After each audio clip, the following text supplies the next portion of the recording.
Just minutes ago, Mayor LaToya Cantrell held a press conference to address several topics important to many New Orleans residents. Leah McNeil is there, and she joins us live.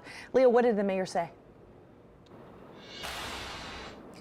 Well, Cantrell started off her weekly pressers as normal, giving us an update on the crime, the preliminary crime statistics from the NOPD. She says despite a string of recent shootings that we've seen, there have still been arrests that have been made, and she says there have been several weapons that have been taken off the streets. But a lot of the questions centered around the ongoing efforts to combat blight across the city of New Orleans. As we all know, the mayor just announced her list of blighted properties that she's calling the Dirty Dozen. Those are properties that are not just an eyesore, but pose a safety hazard to the community.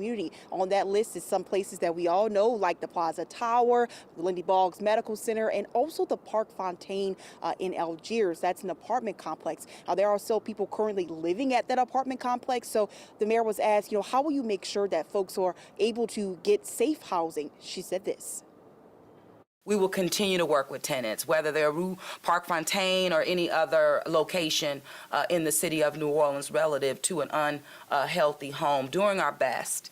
But I will say, working with ownership, it matters. We were able to take some off of the list because we saw owners doing what they needed to do to bring the properties back into compliance.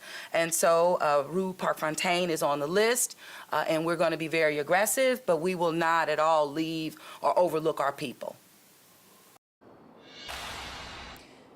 The mayor also mentioned an investment of $10 million to combat blight across the city of New Orleans, but she said it's really going to be resources like that and more manpower, people working within the code of enforcement departments and the blight departments to really get a hold of not just the Dirty Dozen, but the backlog of some 5,000 blighted properties across the city of New Orleans.